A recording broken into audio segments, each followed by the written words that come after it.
नमस्कार, स्वागत है आपका। आप देख रहे हैं अपना बिहार। मैं हूं आपके साथ सुमित झा। शुरुआत इस वक्त की बड़ी खबर के साथ। चुनाव से पहले आरजेडी पार्टी की छवि बदलने की कोशिश में लगी है। तिहाड़ जेल में सजा काट रहे पूर्व सांसद मोहम्मद शहाबुद्दीन की राष्ट्रीय कार्यकारिणी से छुट्टी कर दी गई है। हालांकि शहाबुद्दीन की जगह उनकी पत्नी हिना शहाब को मौका मिला है। शहाबुद्दीन आरजेडी अध्यक्ष लालू प्रसाद के करीबी माने जाते हैं और लंबे समय से वो पार्टी की राष्ट्रीय कार्यकारिणी के सदस्य थे, लेकिन इस बार उन्हें बाहर का रास्ता दिखा दिया गया है। माना जा रहा है कि पार्टी ने अपनी छवि बदलने की कोशिशों के तहत ही ये फैसला लिया है।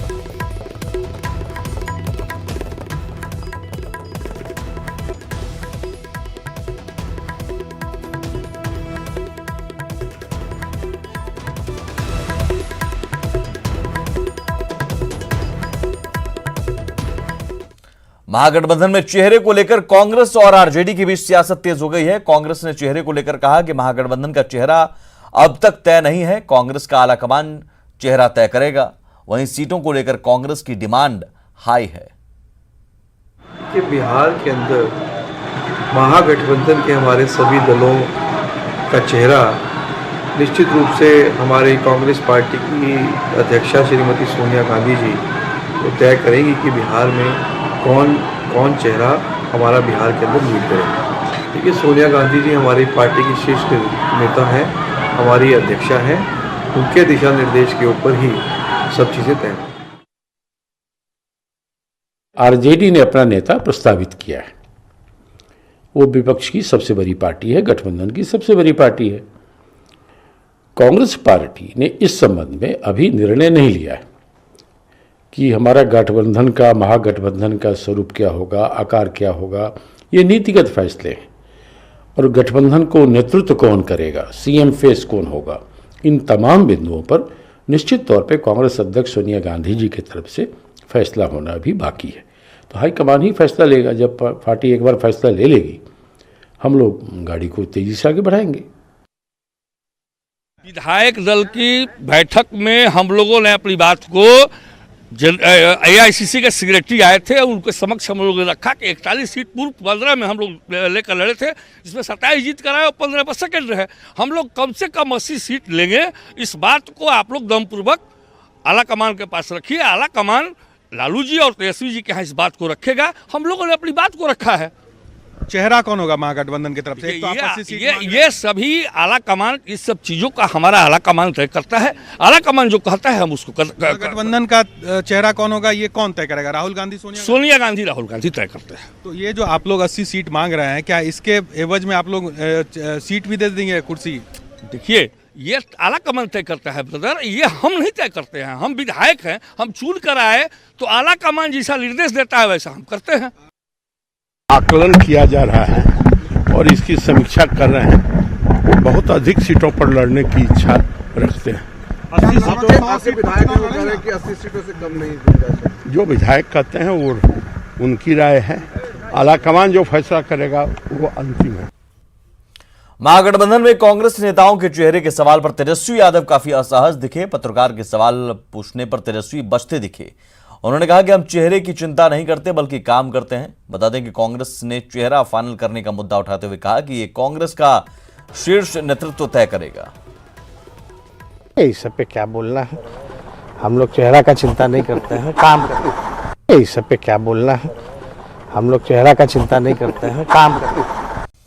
और आइए आपको महागठबंधन में चेहरे की सियासत को समझाने की कोशिश 10 पॉइंट के जरिए करते हैं कि आखिर चेहरे का मुद्दा उठाने की इनसाइड स्टोरी है क्या। कांग्रेस ने चेहरे के मुद्दे पर आरजेडी को दबाव में डालने की कोशिश की। चेहरे के मुद्दे पर विधानसभा 2020 में सीटों की बार्गेनिंग कर सकते हैं। चेहरे का मुद्दा उठाकर कांग्रेस फ्रंट फुट पर राजनीति करने के प्रयास में है। झारखंड की जीत से उत्साहित कांग्रेस है, बिहार में पीछे नहीं रहना चाहती। महाराष्ट्र में भी शिवसेना से सीख लेकर पहले से ही चेहरे का मुद्दा उठा रहे हैं। अब अगर आरजेडी की बात करें तो आरजेडी चेहरे को मुद्दा बनाने से बचने की कोशिश में है। आरजेडी तेजस्वी के चेहरे को मानती है अपना चेहरा, लेकिन चेहरे के मुद्दे पर विरोधियों को कोई मौका फिलहाल देना नहीं चाहती। अभी विवाद में नहीं पड़ना चाहती है आरजेडी, क्योंकि अभी समय है। तेजस्वी भी नहीं चाहते हैं कि किसी तरह के विवाद में पड़े, बयानबाजी हो और समय पर सेटलमेंट की राजनीति का आरजेडी को इंतजार है। आगे बढ़ते हैं। पटना में जलजमाव पर हुई जांच से विपक्ष संतुष्ट नहीं है और ज्वाइंट कमेटी से पूरे मामले की जांच की मांग कर रहा है। आरजेडी विधायक अब्दुल बारी सिद्दीकी ने कहा कि सरकार विपक्ष की मांग को सीधे खारिज कर रही है, जबकि नगर विकास मंत्री सुरेश शर्मा ने कहा कि 28 पदाधिकारियों पर कार्रवाई हो चुकी है और सरकार लगातार इस पर काम कर रही है। सरकार जिम्मेदार है। सरकार ने व्यवस्था को कोलैप्स कर रखा है और उनका जो सिस्टम फेल्योर है उसको प्राकृतिक विपदा का वो ये करते हैं। और पटना में जो त्रासदी हुई, देश और दुनिया ने जो देखा, उसमें सरकार की पोल खुल गई। ये कमेटी मुख्यमंत्री जी के निर्देश पर बनाया गया था और उसमें जो लोग दोषी पाए गए हैं 28 आदमियों पर, और जो बड़े से बड़े हमारे ऑफिसर थे सब पर किया गया है। और भी कुछ कार्रवाई प्रक्रियाधीन है जो कि अभी चल रहा है, इसलिए इसमें कहीं से किसी को छोड़ा नहीं जाएगा। जिस पर भी जो गलती किया है या चूक हुई है उस पर कार्रवाई हो रही है और अभी कार्रवाई की प्रक्रिया भी जारी है, अभी बंद नहीं हुआ। आगे भी इस पर कुछ कार्रवाई और भी हो सकती। बिहार विधानसभा की कार्यवाही शुरू होने के पहले विपक्ष के विधायकों ने प्रदर्शन किया। इस प्रदर्शन में आरजेडी, कांग्रेस और माले के विधायक शामिल रहे।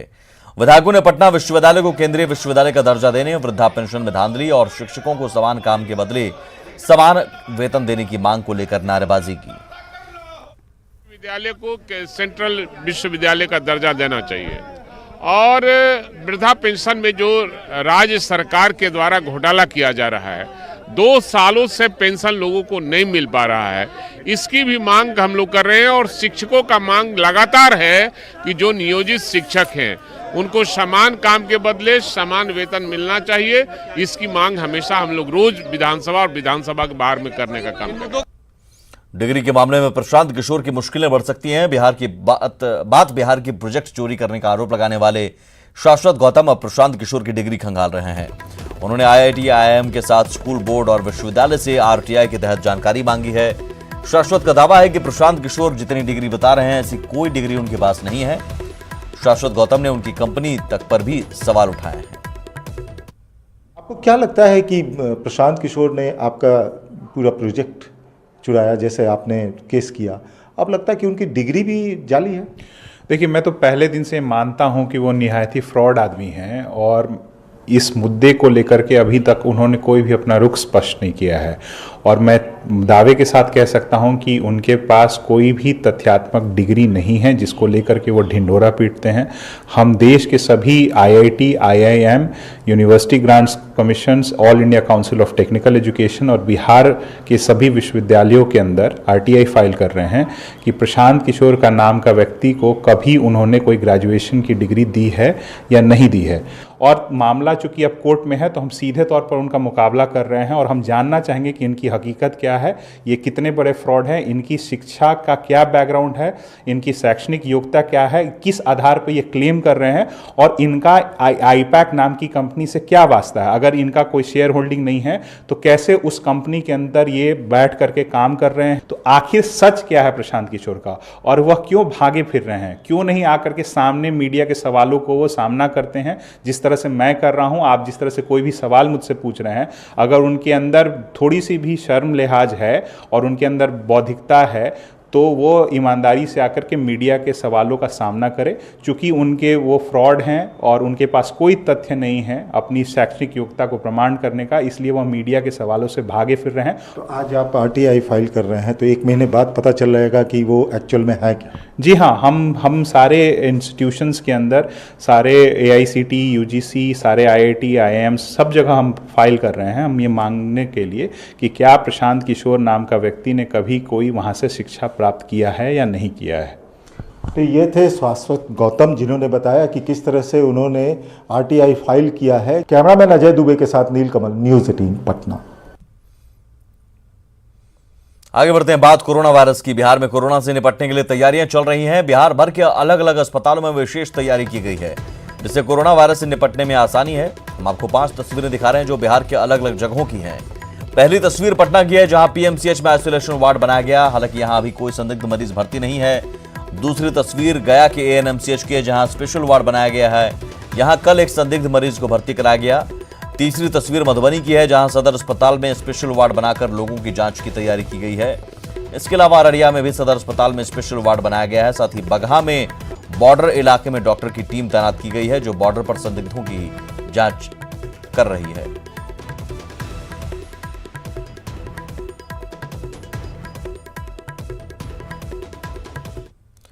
कोरोना वायरस को लेकर बाजार में फेस मास्क की डिमांड बढ़ गई है। राजधानी पटना के बाजार में मास्क की किल्लत हो गई है। हालांकि कोरोना वायरस पर मास्क को लेकर कई तरह के भ्रम हैं।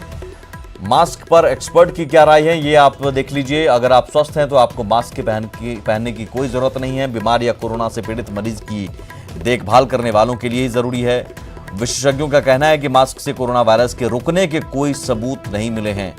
जिन लोगों को बुखार, कफ या सांस में तकलीफ की शिकायत है, उन्हें मास्क पहनना चाहिए। हर किसी को मास्क पहनने की जरूरत नहीं है। कोरोना वायरस का असर होली के बाजारों पर भी पड़ रहा है। खरीदार बाजार में कम उमड़ रहे हैं, जिससे दुकानदार परेशान हैं। भागलपुर के वैरायटी चौक स्थित होली के बाजार का जायजा लिया हमारे संवाददाता राहुल कुमार ठाकुर ने। पर होली को लेकर होली का बाजार सज चुका है। यह है होली का बाजार। आप देख सकते हैं रंग बिरंगे पिचकारी, गुलाल के साथ साथ जो मास्क है और दूसरे अन्य जो होली में व्यवहार किए जाते हैं, वो उन सामानों के साथ जो है बाजार पटा हुआ है। यहाँ पर खरीदार भी उमड़ रहे हैं, लेकिन कहीं ना कहीं जो उमंग होना चाहिए उस उमंग में जो है कमी दिख रही है।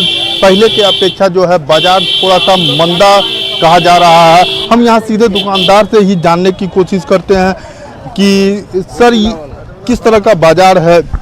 बाजार तो कोरोना लेके थोड़ा सा इफेक्ट पड़ा है, लेकिन हम लोग सारा इंडियन ही माल बेच रहे हैं। इस बार चीन निर्मित कुछ सामान आया है या नहीं? सामान कुछ महंगा है, पहले का जो था। पहले से महंगा है सामान।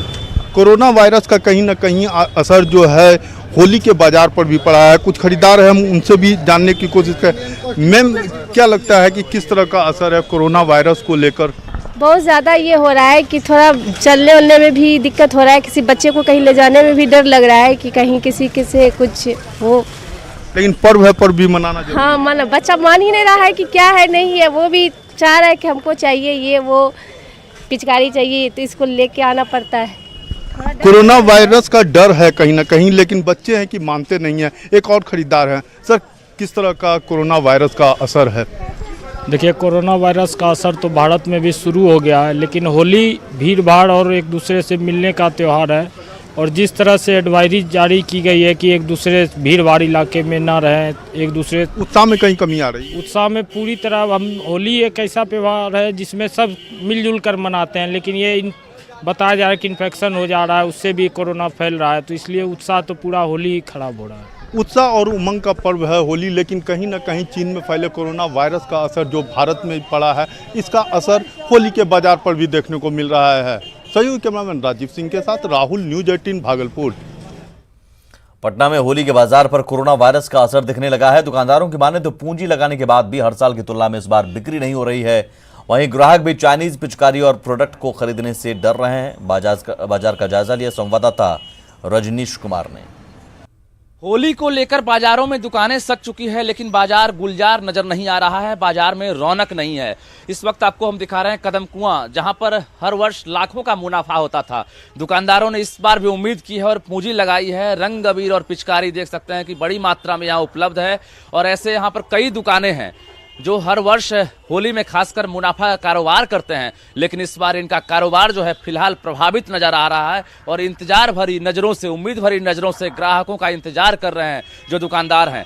देख सकते हैं सभी थोक मंडी वाले हैं और इस मंडी में ग्राहकों की संख्या काफ़ी कम है। गिने चुने ग्राहक ही नज़र आ रहे हैं। सबसे पहले हम दुकानदार से ही जान लेते हैं, क्या होली का कुछ नज़र आ रहा है सर?